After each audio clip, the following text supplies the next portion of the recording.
Sure. Well, I think the background for the research was really to bring together some different disciplines to take an interdisciplinary look at this particular topic. And so the ideas that we worked on really kind of build on our respective research strengths in the organizational behavior and the supply chain management spaces. And in particular, this idea that everything that happens in organizations is not as scripted as we might like to believe it is, that people are motivated by not only what the organization would like them to do from a formal role standpoint, but also these informal roles or these informal ideas about themselves and their job that they bring into the workplace, and also these interpersonal relationships that they have with others in the organization and outside the organization. And that's a prevailing topic in the organizational behavior space that maybe hasn't been as well explored in the supply chain context. And at the same time, we felt the supply chain context had a lot of unique attributes that would lend itself well to advancing those ideas in the organizational space more broadly. Yeah, so in the supply chain sphere, for instance, we do a lot of cross-functional collaboration. We do a lot of inter-organizational collaboration. And really, most of our literature would like to claim that managers are rational beings to make decisions based on reason and within the constraint of the task at hand. But in the OB literature, to what Mike said earlier, is our constraint may not necessarily be just within the task at hand, but there are also other constraints imposed by other relationships that are not directly relevant to the formal task. And so really it's an exploration in, for instance, there are instances where we, in supply chain literature, where managers aren't perfectly rational in their decision making, and instead of labeling those as irrational, it's more about, it may be rational just in other relational contexts, but we really don't know. We don't even have a formal, research framework on exploring these other relational contexts and how, managerial actions are really a confluence of multiple relationships and different roles.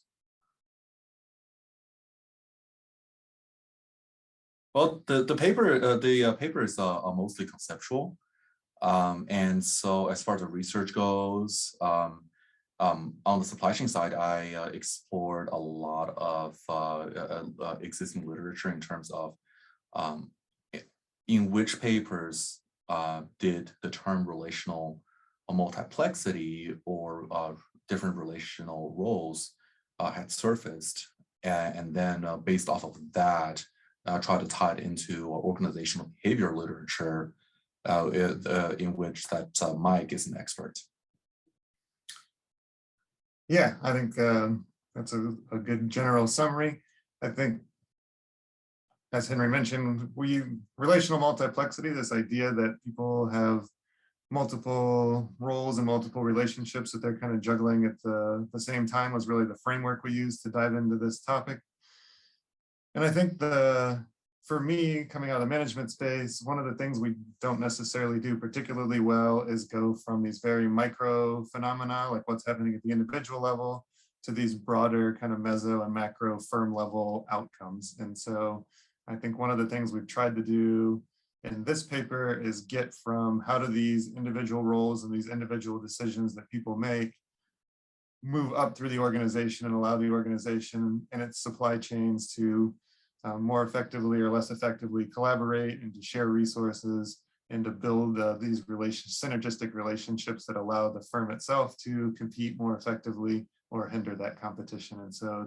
it's allowed us to kind of move or span across levels of analysis. Yeah, I think within the confines of a conceptual paper, I think for me, one of the big findings was this opportunity to kind of extend the ideas of multi-team systems and these ideas of boundaries across the organizational boundaries, so across these formal organizational boundaries, into more of these integrated supply chains where you have multiple entities, each controlling their own resources, each with their own motives, goals, expectations, and trying to figure out how to get all those folks to work together. And so in the management space, when we think about some of these concepts, we tend to think about them a lot as occurring within a single organizational context. And increasingly, that's not necessarily the case as organizations work towards employing gig folks and specialization and more integrated supply chains. I think it really helps us to kind of think through these bigger picture issues of how these phenomena play out when they're not all contained within a particular organizational context. And so when we started putting that together, I think we were really able to deliver some kind of specific research questions that we think there'll be a lot of value in exploring, and an opportunity to extend both the supply chain management and the organizational behavior literatures as people are able to dig into those empirically and investigate some of these phenomenon in particular ways. And I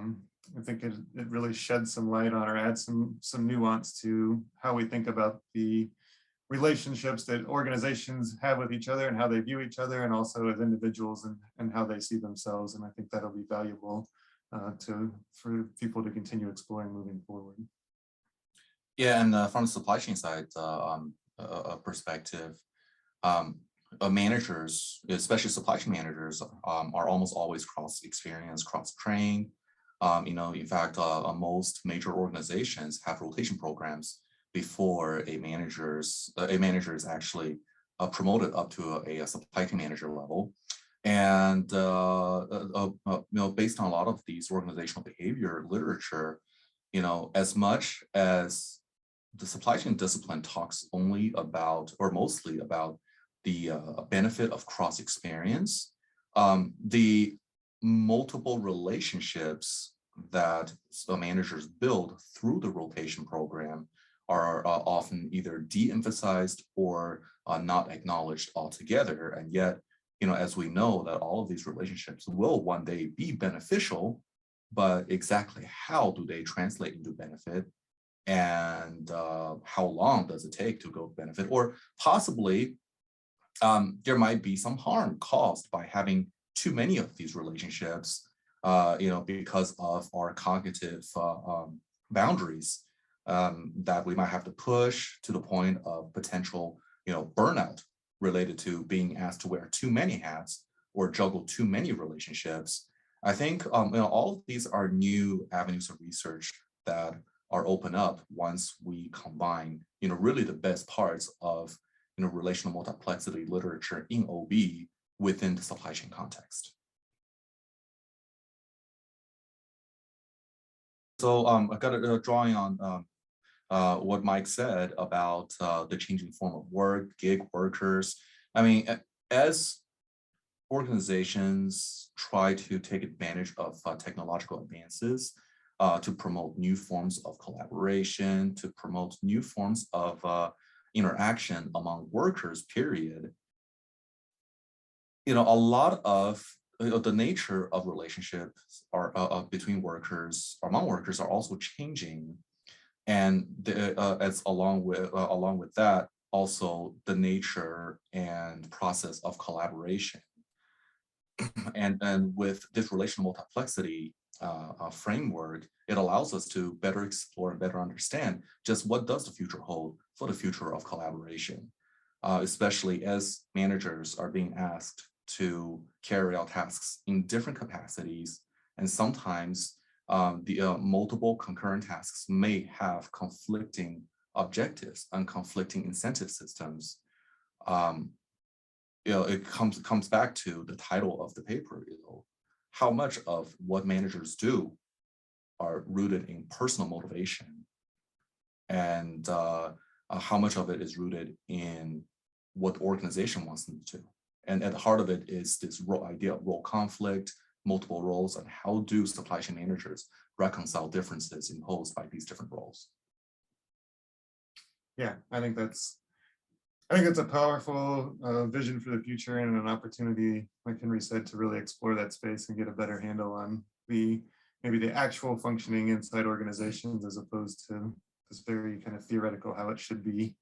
sort of perspective. And so I think the only thing I would add is that we did try to outline some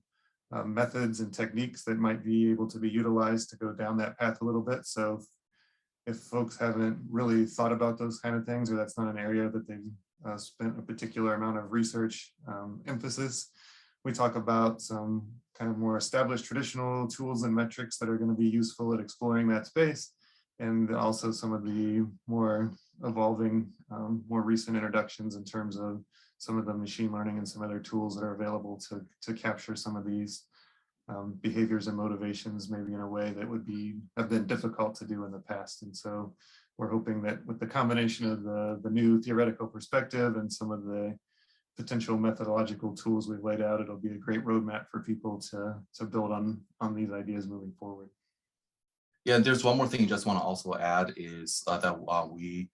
did not emphasize yet during this video interview is that all of our actions, managerial actions in the present